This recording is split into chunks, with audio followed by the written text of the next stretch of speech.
Et bonjour à tous. Aujourd'hui, nous commençons une nouvelle série de vidéos dans le logiciel Robot Structural Analysis. Nous allons faire l'étude d'un bâtiment de 10 étages fondé sur radier général. Je vous invite à rester scotché, rester attentif sur tout ce que nous allons faire dans la chaîne et surtout poser vos questions. On commence notre étude. Toute étude commence toujours par le paramétrage. Et le paramètre, on va utiliser nos paramètres d'habitude et on commence directement par les lignes de construction.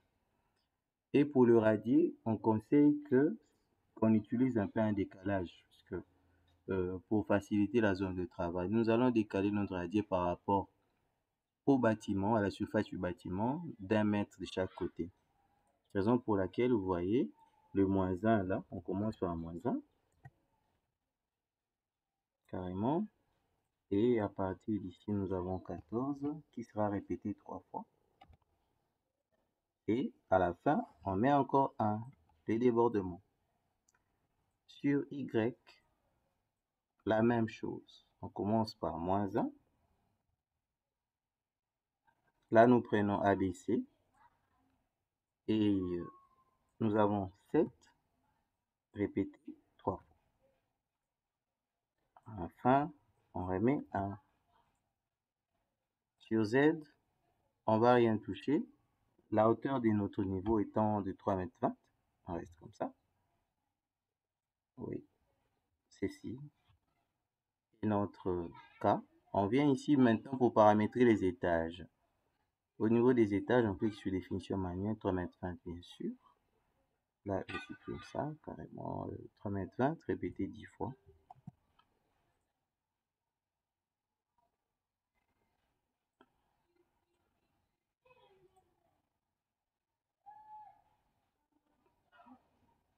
Ok. Bon, 10 étages normalement, je devrais avoir 11 ici. On ajoute 1. Juste là où nous sommes, on ajoute 1. 11, c'est bon. Ok, nous avons R plus 10. Ici, on va commencer notre modélisation par les autres étages et puis on va terminer avec le radier. On commence par les poteaux. Nous allons utiliser, nous avons une structure qui est essentiellement béton armé. On commence par nos poteaux. La section transversale de nos poteaux est de 50 x 80.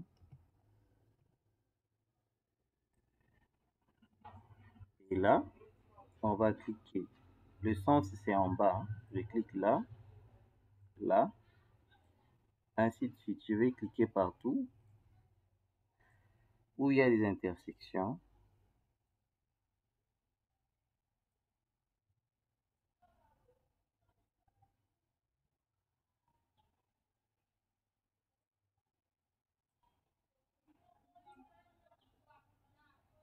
C'est bon. OK. À présent, je vais mettre les poutres. Pour les poutres, j'ai des sections. La première section, c'est 30 x 50 dans le sens transversal.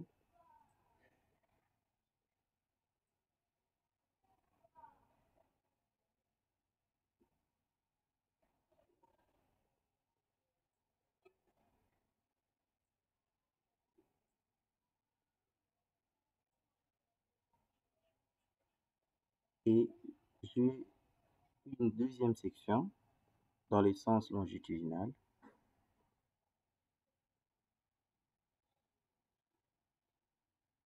Dans le sens longitudinal, nous aurons une section de 50 x 80.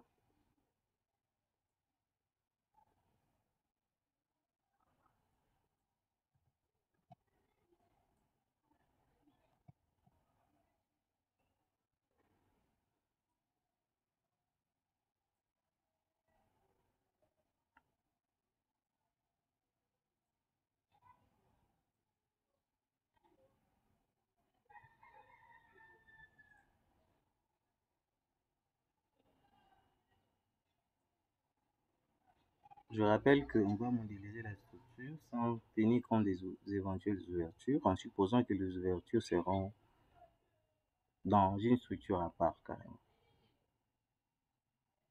On a ça.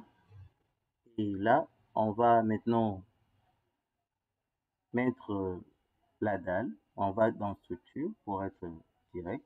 On va prendre panneau. Et au niveau du panneau, nous allons utiliser une épaisseur de 15. Une épaisseur de 15 là. On va cliquer dans les différentes. Non. Oh, bon, il y a une chose qu'on n'a pas faite. On rentre un peu en arrière. Il est encore là. Ok, je sélectionne le tout.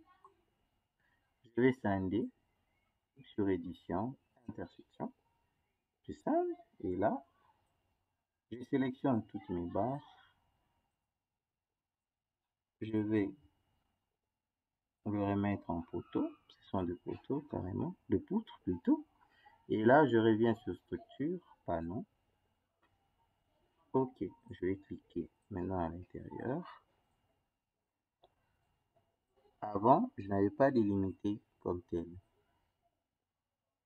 Je n'ai pas délimité comme tel. J'ai directement mes panneaux et là, je veux descendre en bas pour modéliser mon radis. Avant toute chose, je vais supprimer ces appuis. Je les supprime.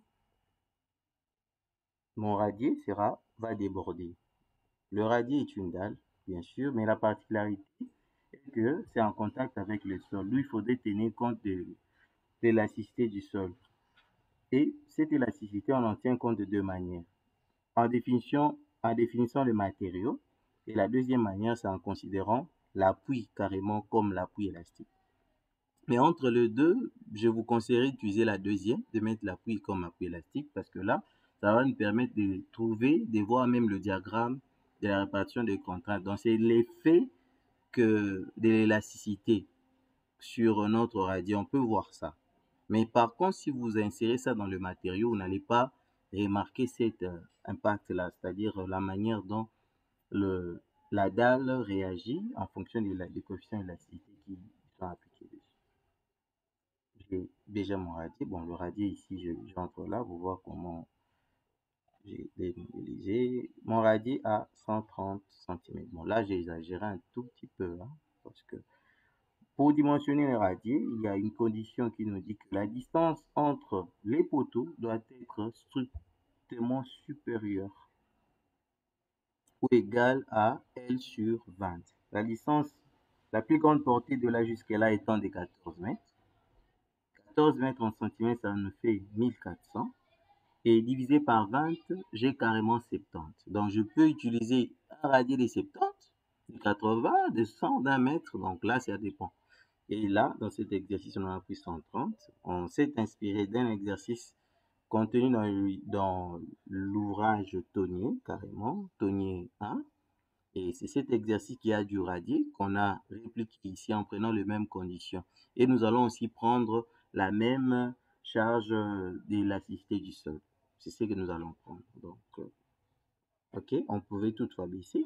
Mais on va faire les analyses, on verra, suivant les résultats que nous aurons, comment nous pouvons diminuer pour utiliser une section optimale. Nous sommes là. Je disais que la première manière que vous allez utiliser pour retenir compte de l'élasticité du sol, c'est en cochant ici, vous voyez. Si vous cochez là, vous pouvez définir l'élasticité du sol à partir d'ici. Mais ce n'est pas ça que nous allons utiliser dans cette vidéo, carrément. On va faire la deuxième recherche. Et là, je choisis rectangle. Et pour mon radier, je pouvais utiliser tout ça directement. Je les mets. Bon, je préfère utiliser les panneaux. Je vais faire ça sous forme de panneaux pour être économique.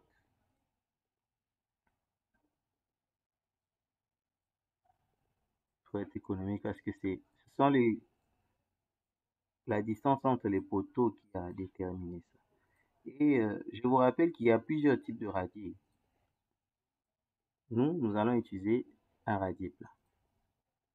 On peut, tout comme on pouvait aussi utiliser les radiers nervurés. Radier nervuré. Il y a le radier voûte, tout ça. Et nous allons utiliser un radier plat. À présent, il nous reste une chose, les appuis. Appui élastique, on clique ici. Et là, nous allons sur surface. Restez vraiment attentifs, abonnez-vous sur la chaîne et partagez, partagez, partagez. Et là, j'ai déjà défini un appui, je clique dessus. L'appui en question, comment on les définit? Ce n'est pas compliqué. Au fait, les appuis, normalement, sont considérés comme rigides. Lorsque j'ai dit rigide, c'est-à-dire la direction qui est bloquée, la direction qui est relâchée. Mais par contre, un appui élastique, il nage un peu entre les deux. On peut relâcher une direction, mais tout en indiquant le paramètre de l'élasticité, c'est-à-dire qu'on le relâche, mais dans une certaine limite. Tout comme on peut bloquer, donc c'est ça. Ici, lorsque je bloque X et Y, c'est-à-dire que chez moi, je ne veux pas considérer l'élasticité dans le sens transversal quand même. Je considère l'élasticité seulement dans le sens vertical. Quand même, ça existe aussi dans le sens transversal, mais ce n'est pas intéressant. Bon, ce n'y a pas beaucoup. Puisque nos déplacements ainsi que nos tassements se font dans le sens vertical. Donc, c'est ça que nous allons faire. Et le coefficient KZ que nous allons utiliser ici, c'est de 20 000 kilonewtons par mètre. Donc, c'est-à-dire 20 mégapascal par mètre. Et ceci est par mètre carré. Donc, c'est-à-dire cette réaction ici s'applique au mètre carré. Donc, par mètre carré, on a ceci. OK. Comme c'est là, je vais l'appliquer sur mes dalles. Voilà, je vais sélectionner, faire la sélection similaire par épaisseur carrément. Et bon, je clique ici, j'ai ça, appliquer. Vous voyez, je vais sur la projection. Vous voyez, mes éléments sont là. Donc, c'est comme ça que vous pouvez faire modéliser votre radier. Bon, là, on a fini cette partie. Soyez attentifs, hein, parce que cet exercice, on va aller avec jusqu'au bout. On va modéliser tous les bâtiments, placer même le charge et continuer.